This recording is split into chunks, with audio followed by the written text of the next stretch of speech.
Before we begin our journey tonight, a brief note. This episode of Sleepy Psychology is brought to you by the SAC Center, a leading telehealth clinic specializing in the testing and treatment of autism and ADHD. The SAC Center proudly serves all 50 states, bringing expert care directly to you wherever you are. To learn more about their comprehensive services and how they can help, please visit saccenter.com. Welcome, weary traveler, to a space where the edges of your day can soften and the gentle current of understanding can carry you towards rest. Tonight, we embark on a journey into the fascinating world of how our thoughts shape our feelings and behaviors, exploring two powerful therapeutic approaches, cognitive behavioral therapy or CBT, and its offshoot, schema therapy. We will trace their origins, understand their core principles, and discover how their insights continue to transform the field of psychology and offer profound tools for personal well-being. As the evening softly envelopes you, allow this story to unfold, not as a rigid account, but as a calming narrative, a gentle stream flowing towards the quiet stillness of sleep. Our story begins in the mid-20th century, a time when psychoanalysis, with its emphasis on the unconscious and early childhood experiences, dominated the therapeutic landscape. However, some pioneering thinkers began to question whether a more direct approach to mental health challenges might be possible. Among them was Aaron T. Beck, a psychiatrist working at the University of Pennsylvania in the 1960s. Interestingly, Beck himself was originally trained in psychoanalysis, but he began to observe something curious in his own patients, particularly those struggling with depression. Traditional psychoanalytic theory suggested that depression was a result of anger turned inward. Yet, as Beck worked with his patients, he noticed that their thinking patterns were characterized by specific negative distortions. They often held negative views of themselves, the world, and their future, interpreting neutral or even positive events in a negative light. For example, a student who received an A on an exam might focus solely on the minus, concluding they were a failure, rather than celebrating the high grade. Beck realized that these automatic thoughts, immediate, often unexamined, negative interpretations, seemed to precede and maintain their depressive moods, rather than being merely a symptom of underlying unconscious conflicts. This crucial insight marked the birth of cognitive therapy, the precursor to what we now know as cognitive behavioral therapy or CBT. Beck's approach was a radical departure. Instead of digging endlessly into the past or focusing on unconscious drives, he proposed a direct focus on identifying and changing these maladaptive thought patterns. He developed structured, goal-oriented techniques to help patients recognize their distorted thinking, challenge its validity, and replace it with more realistic and adaptive thoughts. This was a revolutionary shift in focus, moving from why to how to change thinking patterns to alleviate suffering. Around the same time, though developing somewhat independently, was Albert Ellis, another psychologist who developed rational emotive behavior therapy or REBT. Ellis also emphasized the role of irrational beliefs in emotional distress. While his approach was more confrontational in challenging irrational thoughts, both Ellis and Beck shared the fundamental premise that our thoughts, not just external events, are primary drivers of our emotions and behaviors. Their work laid the foundation for the cognitive revolution in psychology, shifting the focus towards the mind's conscious and preconscious processing. So, what exactly is cognitive behavioral therapy? At its core, CBT is a highly practical, goal-oriented, and evidence-based psychotherapy. It is founded on the idea that our thoughts, feelings, and behaviors are interconnected, forming a cognitive triangle. This means that what we think, our cognitive processes including beliefs, interpretations, and automatic thoughts, affects how we feel, our emotions, and how we act, our behaviors. The central tenet of CBT is that by identifying and changing unhelpful or distorted thought patterns and maladaptive behaviors, individuals can experience significant improvements in their emotional well-being and overall functioning. It's not about changing external situations, though that can be a goal, but about changing our reactions to them. CBT is typically short-term and structured. A therapist and client work collaboratively to identify problematic situations or symptoms, becoming aware of their thoughts, emotions, and physical sensations in response to these situations. The client learns to observe their internal experience. They then identify distorted or unhelpful thought patterns. This might include all or nothing thinking, where if something isn't perfect, it's considered a total failure, catastrophizing, where one assumes the worst possible outcome, mind reading, where one presumes to know what others are thinking negatively about them, or overgeneralization, concluding that one negative event means everything will always be bad. The therapist helps the client question the evidence for these negative thoughts, consider alternative explanations, and evaluate the usefulness of holding on to these thoughts. This might involve Socratic questioning, a series of guiding questions that help the client come to their own realizations.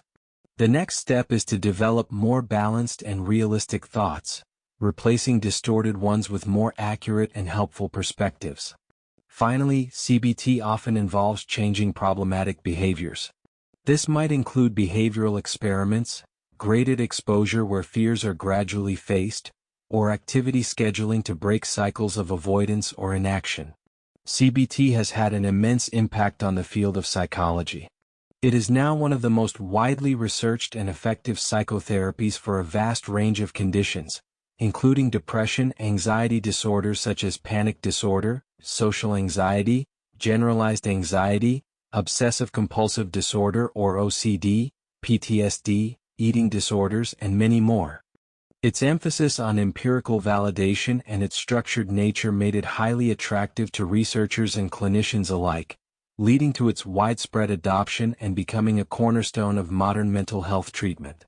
However, as CBT became more widely applied, some clinicians, including Jeffrey Young, a student of Aaron Beck, began to notice a limitation. While CBT was highly effective for many, some individuals seemed to get stuck. They could intellectually identify their negative thoughts, challenge them rationally, and even intellectualize why they were unhelpful, but deep down their core beliefs about themselves and the world seemed resistant to change. It was as if their difficulties stemmed from something deeper and more pervasive than just surface-level automatic thoughts. This observation led Jeffrey Young to develop schema therapy in the 1990s. Schema therapy is an integrative approach that builds upon CBT but incorporates elements from other modalities, including attachment theory, psychodynamic therapy, and Gestalt therapy. It was specifically designed to treat individuals with chronic, complex, and pervasive psychological problems, often rooted in difficult childhood experiences, particularly those struggling with personality disorders, like borderline personality disorder, which we discussed in our last episode, or chronic depression. At the heart of schema therapy is the concept of early maladaptive schemas. Imagine these schemas as deeply ingrained, pervasive, and enduring patterns of thinking, feeling, and behaving that develop during childhood or adolescence. They are like fundamental blueprints, or lenses, through which we view ourselves, others, and the world. These schemas are formed when core emotional needs such as safety, connection, autonomy, self-expression, and realistic limits are not adequately met during crucial developmental periods. For example, a child who experiences consistent abandonment might develop an abandonment instability schema, leading them to constantly fear that others will leave them, even in stable relationships. Young identified 18 specific early maladaptive schemas, grouped into 5 broad domains. The first is disconnection and rejection, which includes schemas like abandonment instability, mistrust abuse, emotional deprivation, defectiveness shame, and social isolation alienation. These relate to a belief that one's fundamental needs for safety, security, stable bonds, empathy, sharing, or acceptance will not be met. The second domain is impaired autonomy and performance, encompassing schemas such as dependence incompetence, vulnerability to harm or illness, enmeshment undeveloped self, and failure. These relate to a belief that one is unable to function independently or perform successfully in the world. The third domain is impaired limits, with schemas like entitlement, grandiosity, and insufficient self-control, self-discipline. These relate to difficulties with self-control, respecting others' rights, and managing impulses. The fourth domain is other-directedness, including schemas like self-sacrifice, approval-seeking, recognition-seeking, and subjugation. These relate to an excessive focus on meeting the needs of others at the expense of one's own, often to gain approval or avoid conflict. Finally, the fifth domain is overvigilance and inhibition, with schemas such as negativity, pessimism, emotional inhibition, unrelenting standards, hypercriticalness, and punitiveness. These relate to an excessive focus on suppressing feelings, avoiding mistakes, or being highly critical of oneself and others. When a schema is triggered by current life events, it feels intensely real and overwhelming, leading to strong negative emotions and characteristic coping styles. Jung also described 3 maladaptive coping styles that individuals develop to deal with their schemas. The first is surrender, where the individual passively accepts the schema as truth and acts in ways that confirm it. For example, someone with an abandonment schema might repeatedly cling to partners who eventually leave them, thus confirming their underlying belief. The second is avoidance, where the individual tries to avoid triggering the schema by steering clear of situations, relationships, or thoughts that might activate it. For instance, someone with an abandonment schema might avoid close relationships altogether to prevent potential hurt. The third is overcompensation, where the individual tries to fight the schema by acting in a way that is the exact opposite of what the schema suggests, often to an extreme. For example, someone with a defectiveness schema might constantly strive for perfection and be highly critical of others to avoid feeling flawed themselves. Schema therapy is generally a longer-term approach than traditional CBT, working to identify these deeply entrenched schemas, explore their origins in early life, and gently but persistently heal them. It goes beyond just changing thoughts and behaviors, aiming to change these fundamental blueprints of self. Therapeutic techniques in schema therapy include schema identification, helping clients understand their core schemas and how they manifest in their lives. It also heavily uses experiential techniques, employing imagery exercises, role-playing, and chair work to help clients re-experience childhood situations, express suppressed emotions, and meet unmet needs in a corrective emotional experience. This is where the emotional depth of schema therapy often lies, allowing for genuine healing of past wounds. Cognitive restructuring is also used, similar to CBT, but applied to the deeper, schema-level beliefs. Behavioral pattern breaking helps clients choose new, healthier coping responses instead of their old maladaptive ones.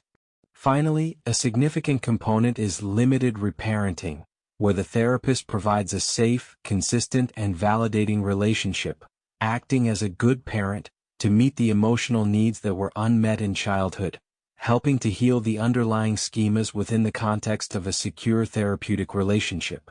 The impact of both CBT and schema therapy on the field of psychology has been immense. CBT's emphasis on empirical validation and its practical, skill-based approach fundamentally changed how mental health treatment is delivered and researched. It paved the way for a more scientific, outcome-focused approach to therapy. Its widespread use means more people have access to effective, evidence-based care across the globe. Schema therapy extended CBT's reach, offering a vital framework for understanding and treating more complex and deeply entrenched psychological issues, particularly personality disorders, which were once thought to be resistant to treatment. It bridges the gap between traditional cognitive behavioral approaches and deeper, more exploratory therapies, demonstrating that profound, lasting change is possible even for those with long-standing patterns of distress. It has brought greater empathy and understanding to populations previously stigmatized, providing a more comprehensive and compassionate approach to their suffering. How do these powerful approaches impact you as an individual today, even if you don't seek formal therapy? The lessons from CBT and schema therapy offer profound tools for self-understanding and personal well-being. From CBT, we learn the profound truth that our thoughts are not always facts. We have automatic thoughts all the time, and many of them are distorted or unhelpful. By learning to notice these thoughts and question them, we can prevent them from spiraling into intense negative emotions or unhelpful behaviors. For instance, if you receive a critical comment at work, your immediate automatic thought might be, "I'm incompetent." CBT teaches you to pause, notice that thought, and ask, "Is there evidence for this thought? Have I always been incompetent? Is there another way to interpret this comment?" This simple act of questioning can break the cycle of self-criticism and allow for a more balanced perspective, reducing anxiety and improving self-esteem. It empowers you to become your own internal detective, challenging unhelpful mental habits. Consider a common example: procrastination. Our automatic thought might be, "This task is too hard, I'll never finish it, so why bother starting?" CBT encourages us to challenge that thought. Is it really too hard or just challenging? Can I break it down into smaller steps? What's the evidence that I'll never finish it? This shift in thinking can move us from paralysis to action. From schema therapy, we learn that our childhood experiences shape our deepest beliefs about ourselves and the world. Understanding that some of our persistent struggles might be rooted in unmet emotional needs from early life can bring immense clarity and compassion. It allows us to recognize that our current reactions might not always be about the present situation, but rather about old wounds being triggered. Let's explore some examples of how understanding and working with schemas can impact your daily life. Imagine you often find yourself in relationships where you feel used or taken advantage of.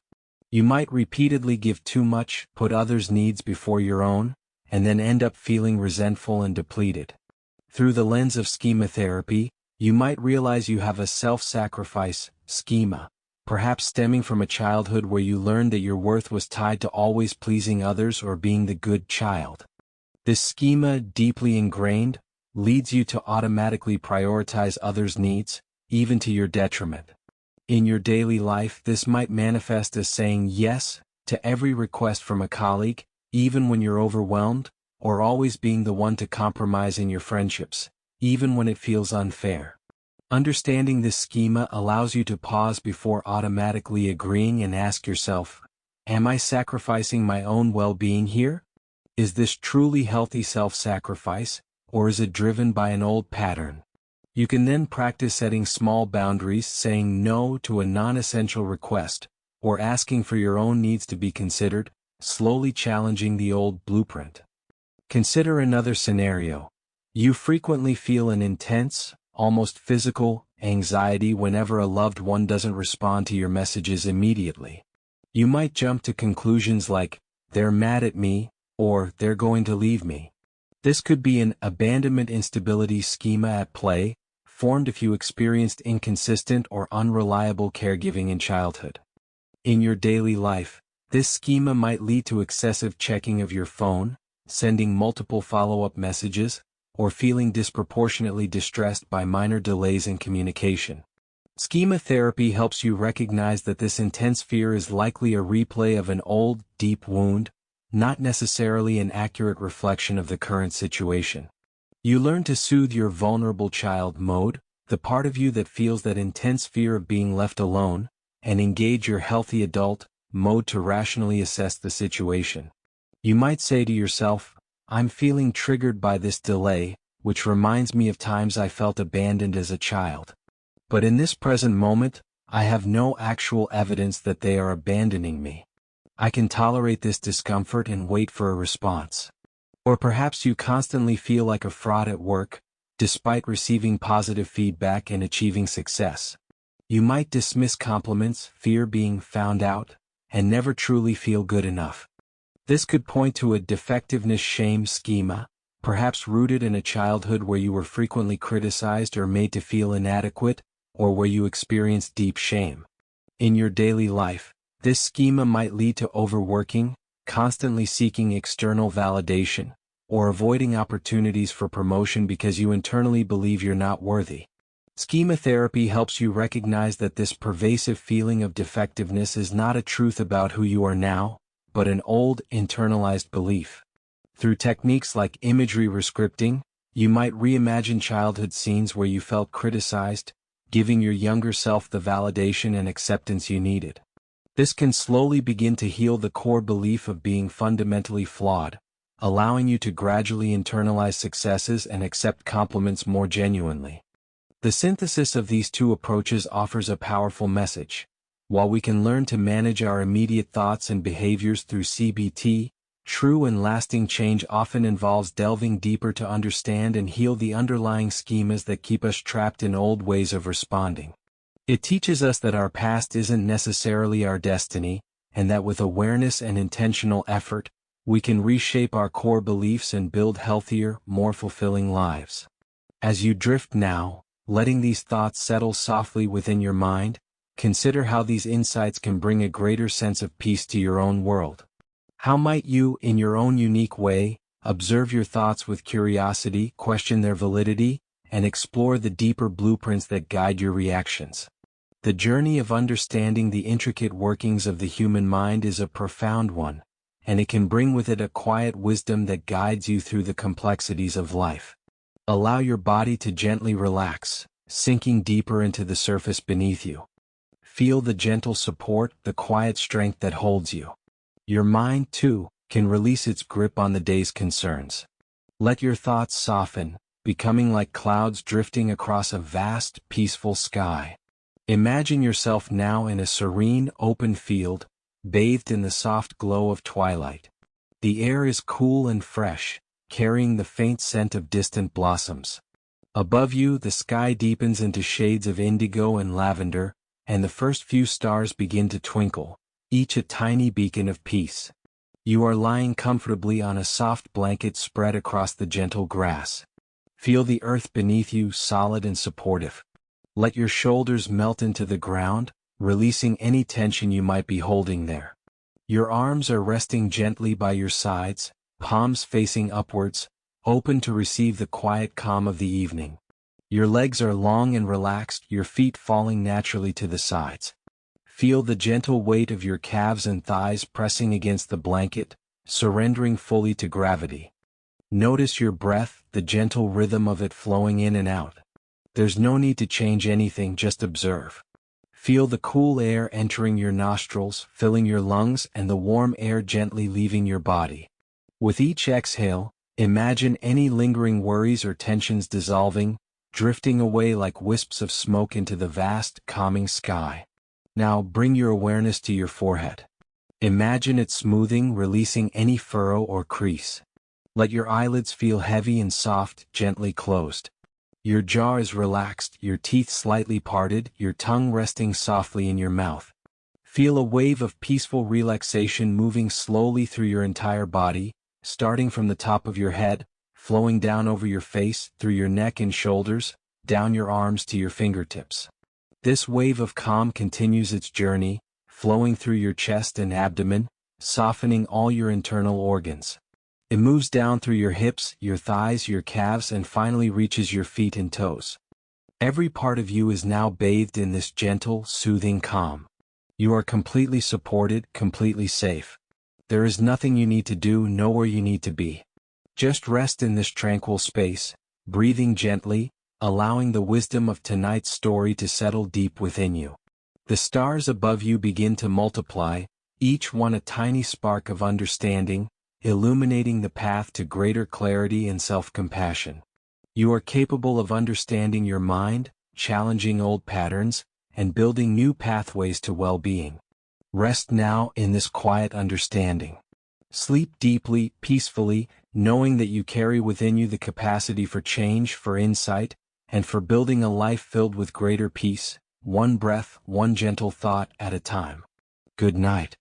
This episode of Sleepy Psychology was brought to you by the SAC Center, a leading telehealth clinic dedicated to the testing and treatment of autism and ADHD. The SAC Center is committed to providing expert, compassionate care across all 50 states, bringing specialized support directly to you, wherever you are. To explore their comprehensive services and learn how they can help, please visit saccenter.com. May your dreams be serene and your rest be deep. Good night.